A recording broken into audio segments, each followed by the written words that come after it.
I'm sort of freelance. I'm a freelance writer within racing. Do a daily column alongside my long-term work husband and writing partner, Mr. Rory Delaghi, who sadly cannot be with us today. He's out enjoying the sun out in Saudi Arabia. I do I do some writing for gg's.co.uk as well. I do some colour pieces for them, and whatever really is required of me. You know, people ask me for various different things. Well, I suppose obviously the main thing that we do every day is we do write the Punting Pointers column for the Sporting Life now, which started probably about 3 years ago now, and has been very successful. We had a really good run through the summer. We'll not talk about October, but we're back in November. We've had a really good couple of weeks. I suppose the angle of winner finding for me, I mean, initially it was very much a mathematical approach, I suppose, and very what the young ones refer to as data driven these days. But that's changed, I think, over time now. The more I've gone racing, as I've become, as I went freelance back in 2014, and I started going racing an awful lot more then.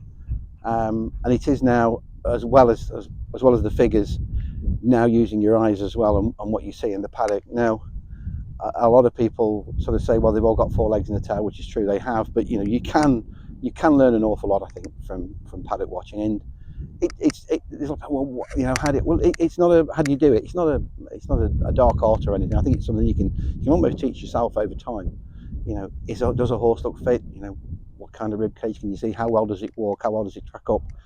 You know, what's the definition like at the back of the horse? They're not, you know, over time you come to learn these things and what is a fit horse from an unfit horse. And I think I've definitely incorporated that a lot more into my betting over the last sort of 3 years. Walk us through your process. So you've got a race coming up that you're going to try and find the winner of. Okay. From the very start to hopefully finding that winner, what's the first thing you do? What's the key things you look at?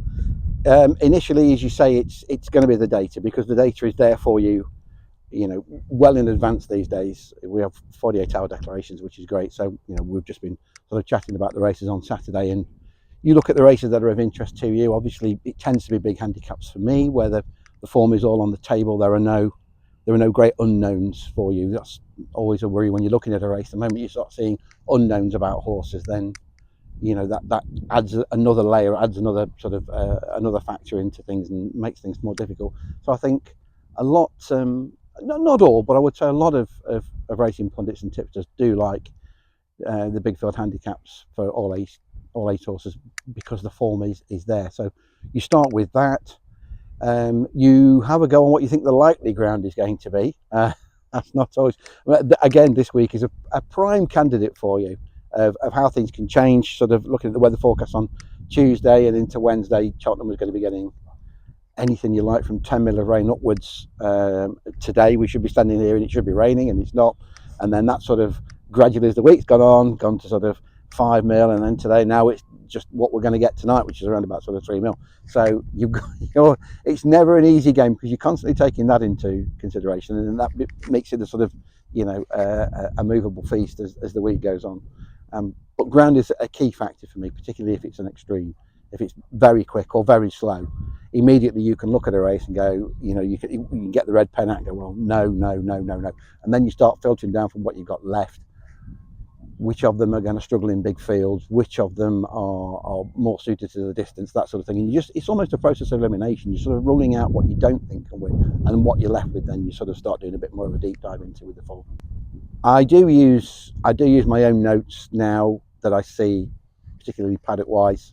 Although, you know, listen, to be absolutely fair, Timeform do a cracking job. My notes don't tend to differ a great lot from what Timeforms do.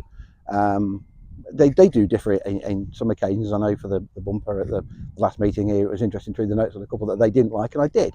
So, you know, going forward, it'll be interesting to see how those horses go. But yeah, in terms of paddock watching, I've got far more notes now than I ever used to have, and I've started putting them, you know, started documenting them a lot more than I used to. And trackers as well. I think trackers are useful. The problem is with trackers, for most people, their tracker is there. And I used to be like that, you know, oh, I'll make a note of that one, and then you forget to, and then you're doing something else. There's 5 meetings on one day. I think, right, well, I'll concentrate on those two, and then suddenly you're seeing the results next day. That's something that you put in the tracker as a minor meeting at a big price, and that's infuriating. So do use trackers. There are some good ones, perfectly good free ones out there that will do the job for you. They'll send you emails sort of 2-3 days before the event and then remind you again on the day. You really should use trackers. Yeah. Just fitness is the first thing. Fitness is very key. If a horse isn't fit, then regardless of whatever form it's got, it's going to struggle, and you can sort of see that when they come in.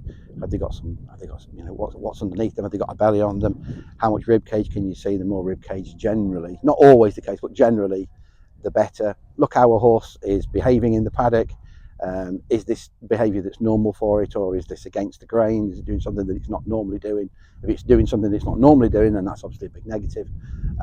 Horses can get warm. I mean, a lot of horses get warm, and they say it's a negative, but if it gets warm every time and it still wins, it's not a bother. You don't worry about that. There used to be a Nicky Henderson chase that used to run here quite frequently. I think she was a mare, Nadia de la Vega, who would sweat up like nothing. I'm dripping off of her, and you wouldn't have it any other way. That's how she was, you know. But to a novice, you'd look at it. A novice might come in and go, "Oh, that's a big negative. Put that down." But you've got to sort of learn over time horses' behaviours. That's a key thing. Keep banging on doors. Don't let any opportunity pass you by, and I mean any opportunity, however big, however small. You've just got to keep at it. That's what I did to start with for sort of 2 or 3 years, and you'll get there. But don't let opportunities pass you by.